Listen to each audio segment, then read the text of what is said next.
Class को।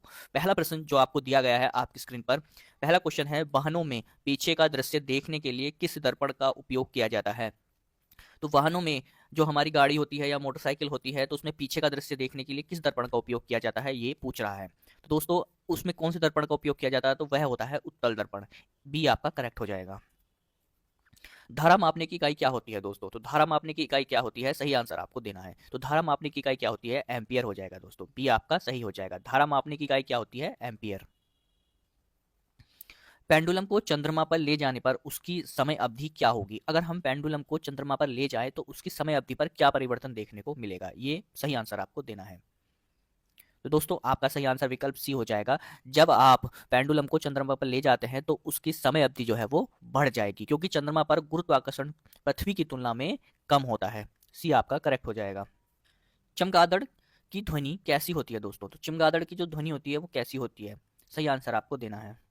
तो दोस्तों सही आंसर आपका क्या हो जाएगा? ये होती है पराश्रव्य। सी आपका करेक्ट हो जाएगा। और पराश्रव्य तरंगे कितने हर्ट्ज की होती हैं? ये 20,000 हर्ट्ज से ज़्यादा की जो आवृत्तियां होती हैं वो पराश्रव्य कहलाती हैं दोस्तों।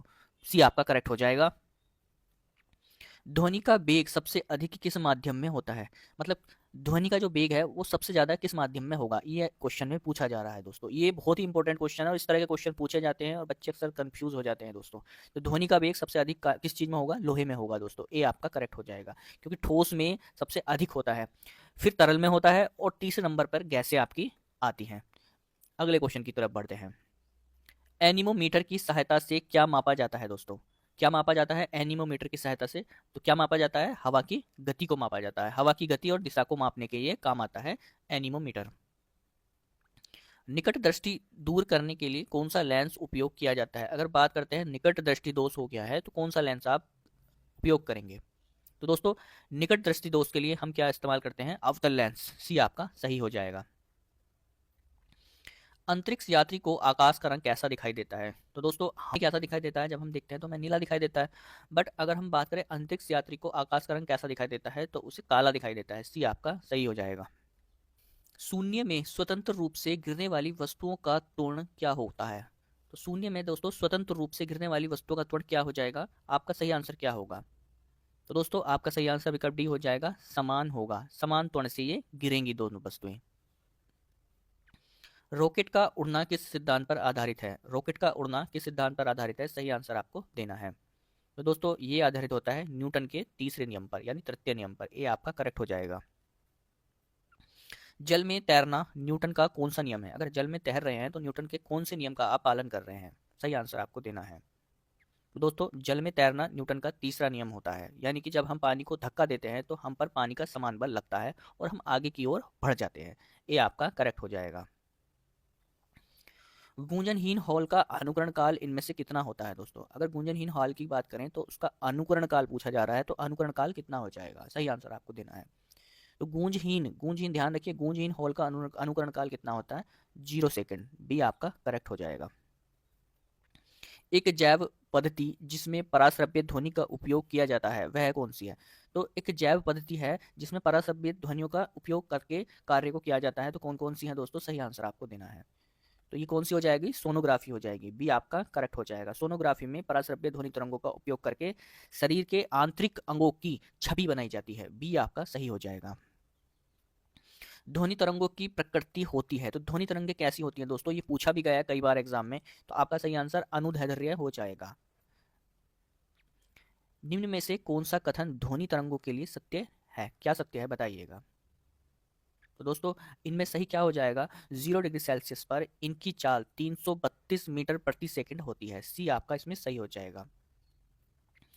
अपश्रव्य तरंगों की आवृत्ति होती है, तो कितनी होती है दोस्तों? तो ये होती है 20 हर्ट्ज से कम। ये आपका करेक्ट हो जाएगा। दोस्तों वीडियो पसंद आ रही है तो लाइक करिएगा, चैनल को सब्सक्राइब करिएगा। आपसे दिल से रिक्वेस्ट करूंगा और ये बताइएगा कि आप इन 50 क्वेश्चन में से कितने क्वेश्चन कर पा रहे हैं। पराश्रव्य तरंगे वे ध्वनि तरंगे हैं जिनकी आवृत्ति, पराश्रव्य तरंगे कौन सी होती हैं अभी हमने डिस्कस भी किया था। तो दोस्तों ये कौन सी होती हैं? सही आंसर आपको देना है। तो दोस्तों आपका सही आंसर ये 20 किलो हर्ट्ज से अधिक की जो ध्वनि होती हैं उन्हें ही पराश्रव्य कहते हैं। ये आम इंसान नहीं सुन सकता है। सी आपका करेक्ट हो जाएगा। पराश्रव्य तरंगों को सबसे पहले किसने सीटी बजाकर उत्पन्न किया था दोस्तों? इंपॉर्टेंट क्वेश्चन है, किसने किया था दोस्तों? सही आंसर आपका क्या हो जाएगा? गार्टन हो जाएगा। इसलिए आपने सुना भी होगा गार्टन सिटी का नाम, तो इन्हीं के नाम पर वो रखा गया है। शिकार पर भक्षियों या बाधाओं का पता लगाने के लिए चमगादड़ अथवा डॉल्फिन किस परिघटना का प्रयोग करते हैं? सही आंसर आपको देना है। तो दोस्तों आपका सही आंसर विकल्प डी हो जाएगा, ये प्रतिध्वनि का निर्धारण करते हैं।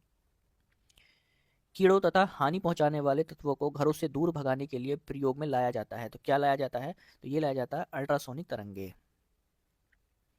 विमानों के आंतरिक भागों की सफाई में किसका उपयोग किया जाता है? अगर विमानों के आंतरिक भागों की सफाई करनी है तो किसका उपयोग किया जाता है? तो ये किया जाता है दोस्तों पराश्रव्य तरंगों का। ये आपका करेक्ट हो जाएगा। 20 हर्ट्ज से 20,000 हर्ट्ज के बारंबारता की ध्वनि निम्नलिखित में से क्या है? सही आंसर आपको देना है। तो दोस्तों ये होती है श्रव्य या फिर ऑडिबल ध्वनियां, जिन्हें आम इंसान मनुष्य सुन सकता है। डी आपका करेक्ट हो जाएगा। तरंग का वेग, आवृत्ति तथा तरंग दैर्ध्य में संबंध दिया जाता है, तो सही आंसर आपका क्या हो जाएगा दोस्तों? आपका सही आंसर हो जाएगा तरंग गति का मूल सूत्र क्या है? आपका विकल्प ए हो जाएगा, यानी कि वेग, आवृत्ति और लैम्डा यानी तरंग दैर्ध्य। ए आपका करेक्ट हो जाएगा। ये कथन दिया गया है, चमगादड़ रात्रि में किसी वस्तु से बिना टकराए हुए उड़ता है, कारण चमगादड़ों में इंफ्रासोनिक तरंगे निकलती हैं। सही आंसर आपको देना है।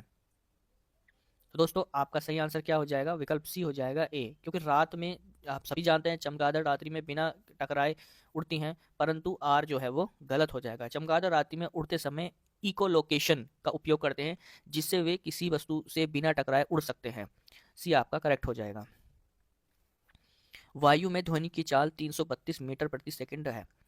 यदि दाब बढ़ाकर दुगना कर दिया जाए तो ध्वनि चाल क्या होगी दोस्तों? सही आंसर आपको देना है। इंपॉर्टेंट क्वेश्चन है। तो दोस्तों आपका सही आंसर विकल्प बी हो जाएगा, 332 मीटर प्रति सेकंड ही रहेगा, मतलब कि ध्वनि की चाल अपरिवर्तित रहेगी। बी आपका करेक्ट हो जाएगा। निम्न द्रव्यों में से ध्वनि सबसे तेज यात्रा करती है दोस्तों, तो किस में करेगी दोस्तों? तो ये करेगी स्टील में। लगभग 20 डिग्री सेल्सियस तापक्रम पर किस माध्यम में ध्वनि की गति अधिक रहेगी दोस्तों? तो जैसा कि हम जानते हैं कि ध्वनि की जो चाल होती है वो ठोसों में ज़्यादा रहती है, तो यहाँ पर आपका लोहा सही हो जाएगा। निम्न में से कौन सा कथन सही नहीं है दोस्तों? सही आंसर आपको देना है। तो दोस्तों इसमें कौन सा सही नहीं रहेगा? तो ये सी हो जाएगा, आर्द्रता बढ़ने पर वायु में ध्वनि का वेग कम हो जाता है। ये सही हो जाएगा। ये लाइन गलत दी गई है, सही नहीं है ये लाइन। वायु में ध्वनि का वेग, तो वायु में ध्वनि का वेग क्या रहेगा दोस्तों? तापमान घटने से घटता है। डी आपका सही हो जाएगा, तापमान घटने से घटता है। वस्तु के वेग तथा उसी माध्यम से एवं उन्हीं परिस्थितियों में ध्वनि के वेग के अनुपात को कहते हैं दोस्तों। सही आंसर आपको देना है। तो ये हो जाएगा आपका मैक संख्या। डी आपका करेक्ट हो जाएगा। मैक अंकों का प्रयोग वेग के संबंध में किया जाता है, किसके संबंध में किया जाता है दोस्तों? तो ये वायुयानों के लिए किया जाता है। सी आपका सही हो जाएगा। मानव शरीर का सबसे बड़ा अंग कौन सा है दोस्तों? तो मानव शरीर का सबसे बड़ा अंग कौन सा होता है? तो ये त्वचा होती है। सी आपका सही हो जाएगा। जल का रासायनिक सूत्र, जल का रासायनिक सूत्र क्या हो जाएगा दोस्तों? तो ये हो जाएगा H2O। पौधे अपना भोजन किस प्रक्रिया से बनाते हैं दोस्तों? तो पौधे जो है किस प्रक्रिया से बनाते हैं? तो सभी जानते हैं प्रकाश संश्लेषण आपका करेक्ट हो जाएगा। हवा में सबसे अधिक कौन सी गैस होती है दोस्तों? तो हवा में सबसे ज़्यादा कौन सी होती है? तो ये नाइट्रोजन होती है। सी आपका सही हो जाएगा, लगभग 78% पाई जाती है। जल को शुद्ध करने के लिए किस विधि का उपयोग किया जाता है? तो किसका उपयोग किया जाता है जल को शुद्ध करने के? तो ये किया जाता है आशवन विधि। ये आपका सही हो जाएगा। दूध से घी किस प्रक्रिया द्वारा प्राप्त होता है? तो किस प्रक्रिया द्वारा होता है? तो ये होता है अपकर्षण। ये आपका करेक्ट हो जाएगा। प्रकाश की गति कितनी होती है दोस्तों? तो प्रकाश की कितनी होती है?